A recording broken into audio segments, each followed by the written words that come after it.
ഒരുപക്ഷെ ഇതിന് ഈ പൂരനഗരിക്ക് ഉൾക്കൊള്ളാൻ കഴിയുന്നതിനപ്പുറമുള്ള ജനാരവം അല്ലെങ്കിൽ പുരുഷാരം ഇങ്ങോട്ടേക്ക് എത്താൻ പോകുന്ന മണിക്കൂറുകളുടെ തുടക്കമാണിത്. നിഖിൽ പരമേഷ് കൂടി ചേരുന്നുണ്ട്. നിഖിൽ, ഇപ്പോ എവിടം വരെ എത്തിയിരിക്കുന്നു കണിമംഗലം ശാസ്താവ്?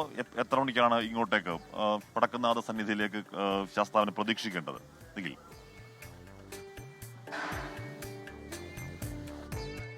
ഇതിപ്പോ എവിടെ എത്തി? സ്ഥലം കൊക്കാല എന്ന് പറഞ്ഞ സ്ഥലത്ത്. ആഷ്മി, ഞങ്ങൾ മെട്രോ ഓക്കെ. അഷ്മി, ഇപ്പതാ കണിമംഗലം ശാസ്താവിനെ വഹിച്ചുകൊണ്ട് കുട്ടിശങ്കരൻ അങ്ങനെ വന്നുകൊണ്ടിരിക്കുകയാണ്.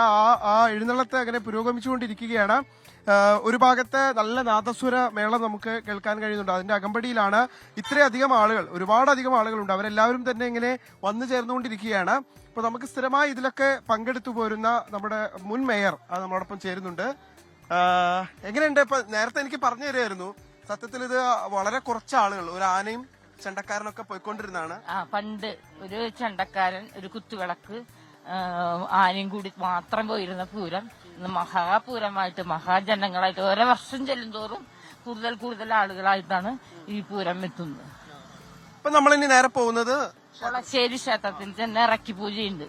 എന്നിട്ട് അവിടെ നിന്ന് എന്താണ് അതിന്റെ ഒരു ഐതിഹ്യം ഈ ക്ഷേത്രത്തിലേക്ക് പോകുന്നത്? അവിടുത്തെ ഭഗവതി കൂടി കൂട്ടി എഴുന്നള്ളിച്ച് പോകുകയായിരുന്നു. കണിമംഗലം ശാസ്താവിനൊപ്പം ഈ കൊളശ്ശേരി ക്ഷേത്രത്തിലെ ദേവത കൂടി ചേരുന്നു. അവിടെ ചെന്ന് അവരെയും കൂട്ടിയാണ് തെക്കേ ഗോപുരനട തുറക്കാൻ പോകുക. തെക്കേ ഗോപുരനട തുറക്കുന്നതോടുകൂടിയാണ് തൃശ്ശൂർ പൂരത്തിന് തുടക്കം കുറിക്കുന്നത്.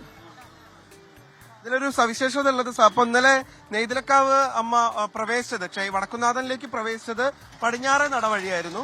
ഇപ്പൊ ഈ കണിമംഗലം ശാസ്താവ് പക്ഷെ തെക്കേ നട വഴി പോകുന്നു, തുടർന്ന് പടിഞ്ഞാറേ നടയിലൂടെ ഇറങ്ങുന്നു അല്ലെ? കൂടിയുണ്ട്. അതിന് മുമ്പ് ഭഗവതി അടിച്ചു തളിച്ച് വൃത്തിയാക്കി ഇടുക എന്നാണ് എന്റെ ഐതി. ഓക്കെ. അപ്പൊ ഇനിയിപ്പോ ഓരോ പൂരങ്ങളായിട്ട് ഇങ്ങനെ എത്തിച്ചേരുന്നു. അതിനൊക്കെ തുടക്കം ഏറ്റവും ആദ്യം കണിമംഗലം ശാസ്താവാണ് എത്തിച്ചേരാൻ പോകുന്നത്. ഇപ്പൊ കുറച്ചുകൂടി നേരം വെളുത്തോണ്ട് നമുക്ക് ആ ആളുകളുടെ ഒരു എണ്ണം മനസ്സിലാക്കാൻ വേണ്ടി പറ്റും. വളരെ ദൂരെയാണ് കുട്ടിശങ്കരനുള്ളത്. നമുക്ക് ദൃശ്യങ്ങളിൽ തന്നെ കാണാൻ കഴിയും. ആ തിടമ്പേറ്റി, കണിമംഗലം ശാസ്താവിന്റെ തിടമ്പേറ്റി ഇരുഭാഗങ്ങളിലും ഈ വലിയ തീപ്പന്തങ്ങൾ അത് കൊളുത്തി വെച്ചുകൊണ്ട്, അതൊരു പക്ഷെ പണ്ട് കാലത്ത് ഈ ആനയ്ക്ക് വഴി കാട്ടുന്നതിന് വേണ്ടിയൊക്കെ വെച്ചിരുന്നതാണ്. അത് അതുപോലെ തന്നെ അതിനെ അനുസ്മരിപ്പിക്കുന്ന തരത്തിൽ തന്നെ ഇങ്ങനെ കടന്നു വരികയാണ്. വലിയ ജനക്കൂട്ടമുണ്ട്. മന്ത്രി കെ രാജനുണ്ട്, മറ്റു ജനപ്രതിനിധികളുണ്ട്. അവരുടെ എല്ലാവരുടെയും സാന്നിധ്യത്തിലാണ് ഇങ്ങനെ കടന്നു വരുന്നത്.